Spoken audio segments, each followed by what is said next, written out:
Olá, ouvintes do Fala Gestor. Estamos aqui com o Rômulo Capello, presidente da Associação Médica do Estado do Rio de Janeiro e representante da Associação Médica Brasileira. Então, Rômulo, fala pra gente um pouco mais sobre a sua trajetória, sobre sua instituição e o trabalho que você realiza.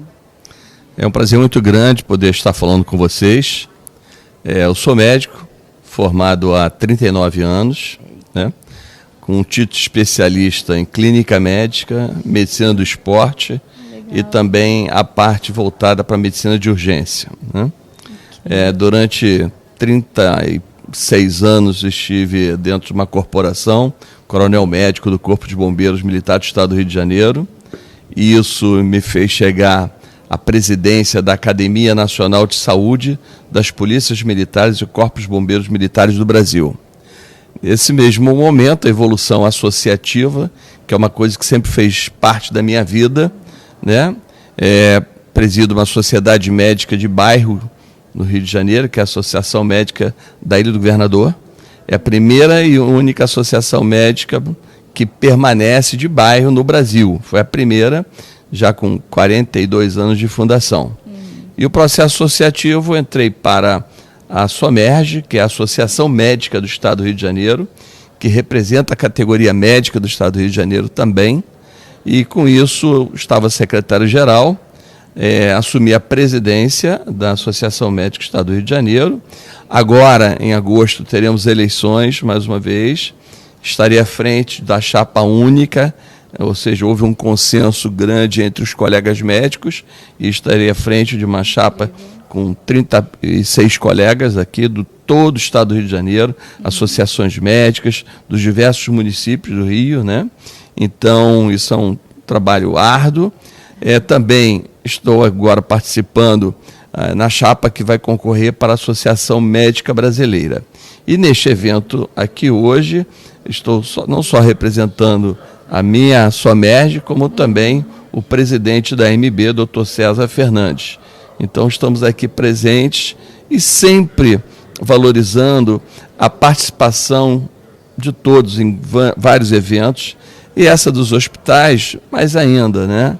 Porque acreditamos que nós somos o médico é um player muito importante.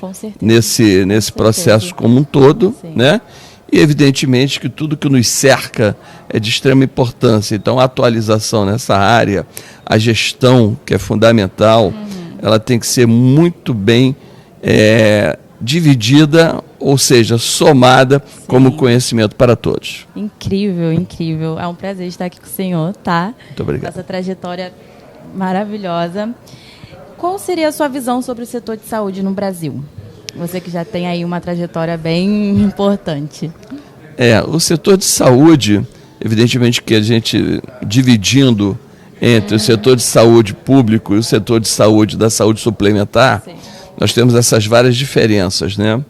Mas acreditamos que todos nós, todos que trabalham no setor saúde, nós temos um objetivo em comum. E esse objetivo em comum é termos um desfecho, né? Das doenças que nos apresentam de uma forma extremamente positiva para a nossa população brasileira. Eu acho que esse é o foco que nós podemos apresentar de uma forma plena a melhor qualidade de atendimento à nossa população. Porque não adianta nós termos tecnologia, não adianta nós termos todas as capacitações possíveis, mas perdemos o caráter da humanidade. Isso é verdade. Né? Então, essa parte para nós, médicos, ela é muito importante, porque o mais importante de tudo é o foco em cima do paciente. Então, isso é que nós temos que ter. E o setor saúde, ele tem que estar numa sonância, né, de igualdade, tanto na parte pública quanto privada. Nós sabemos que isso ainda não ocorre de uma forma plena, nós sabemos de todas as dificuldades, não só do público, como também da saúde suplementar, mas acredito que todos nós, somando nossos esforços, pensando o setor saúde como um setor extremamente importante para a nossa economia, para a nossa sociedade, acho que nós teremos um futuro aí mais promissor juntando essas forças. Perfeito, perfeito. E quais seriam as principais dificuldades enfrentadas pelos profissionais nesse segmento da saúde? Pela sua visão. Sem dúvida. O que nós sempre, que representantes da classe médica, Sim. nós sempre valorizamos o respeito ao ato médico. Né? O ato médico, nós temos uns limites, e esses limites nós temos que ter dentre todas as profissões que trabalham numa nível hospitalar, nível ambulatorial. Então, o respeito ao ato médico ele tem que ser muito bem levantado, muito bem seguido. Né? Esse é um ponto importante. O outro ponto é a qualificação do profissional. Né?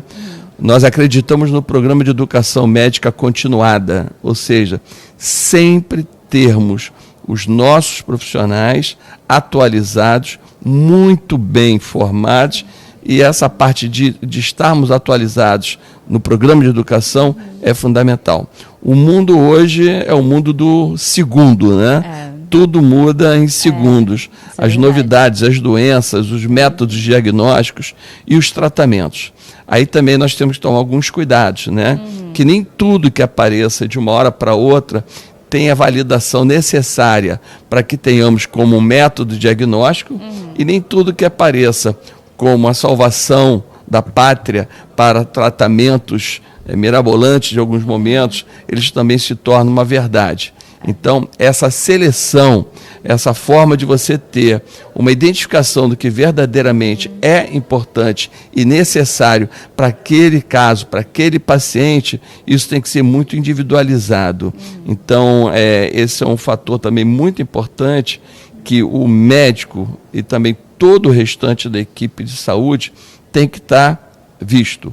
Eu participo também da Conitec, que é a Comissão Nacional de Inovação e Tecnologia do Ministério da Saúde, como membro da Associação Médica Brasileira. Então, nós avaliamos muitas tecnologias que estão para entrarem no mercado ou então serem homologadas para a utilização no Sistema Único de Saúde. Então, acho que a participação efetiva de profissionais que têm uma expertise e têm um discernimento é muito importante para a tomada de decisão. Incrível. E a gente está numa época que a gente tem um conhecimento mais facilitado, né? A gente tem internet, então, às vezes, diferenciar o que realmente é válido fica um pouquinho difícil, né? Acho que isso se enquadra no que o senhor falou, de estar sempre ali se capacitando mais e tentar ver o que realmente vai importar, né? E qual seria a sua mensagem para os gestores de saúde do Brasil, principalmente os que estão começando agora, chegando agora, porque... né, o senhor já tem uma grande trajetória aí. Qual seria a sua mensagem?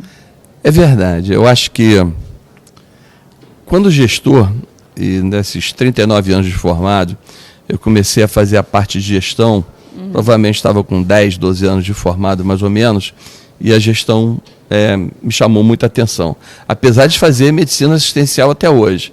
Não larguei consultório, que é uma das coisas que me dá mais prazer é estar no consultório lidando com pessoas. E como escolha na minha especialidade clínica é falar com o paciente, é entender o paciente, eu não larguei isso em momento algum. Mas o que eu falaria é o seguinte: nós gestores, em qualquer momento, vamos encontrar dificuldades. E tem uma coisa, quando nós, médicos militares, quando assumimos um cargo, a gente lá formado, né, assumo o cargo, que é um. E os encargos, são vários caminhões com os encargos de responsabilidade. Isso a gente tem que ter ciência. Nós somos naquele momento, mas temos uma responsabilidade muito grande.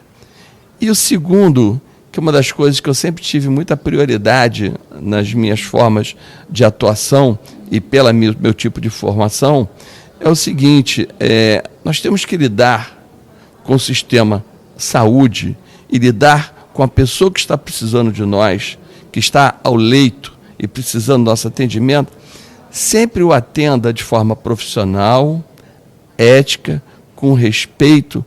E assim, aquela pessoa é um ente que tem família igual nós temos. É um familiar que está ali, é uma família que está envolvida na recuperação dessa pessoa. Então, nós temos que ter essa visão humanística no atendimento e o gestor tem que pensar dessa forma. Ele não pode pensar de outra maneira. Na área saúde, temos que pensar dessa forma.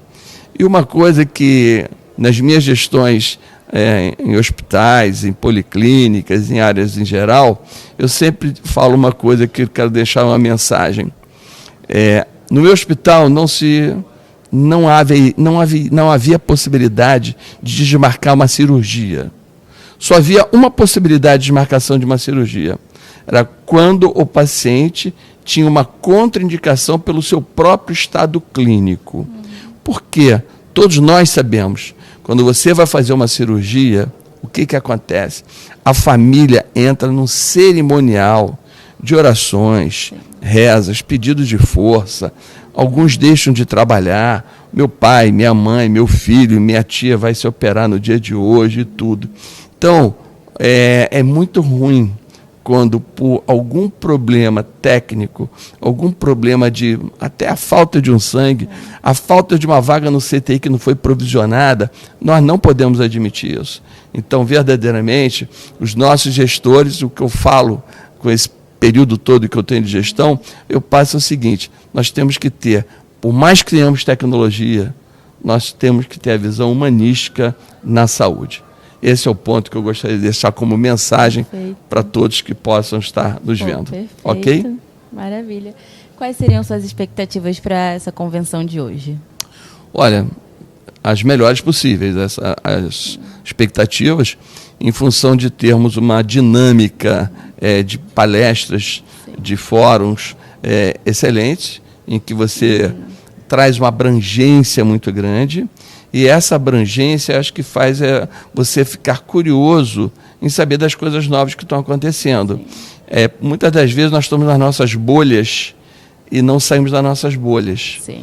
Então, não dá para o mundo de hoje conceber que na sua bolha é tudo que você tem que saber na vida. Não, as bolhas existem, mas nós temos que sair da nossa bolha para irmos para a bolha do outro, porque o conhecimento, ele hoje, eu volto a dizer, se nós temos uma pandemia, que se você pensar que surja agora no Brasil, daqui a 9 horas ela está na Europa, daqui a 8 horas ela está na América do Norte. Né? A conexão de uma viagem, a proximidade que o mundo trouxe, isso tudo é assim. Então, verdadeiramente, quando você tem um evento como esse, que você bota os diversos players no mesmo lugar e podendo ver, conhecer, acho que é fundamental. Então, está de parabéns, né, a Federação dos Hospitais, a Associação dos Hospitais do Estado do Rio de Janeiro, por fazerem um evento tão bonito quanto esse. Obrigada, Rômulo, por participar do nosso podcast, tá? Espero te ver novamente. Ok, muito obrigado.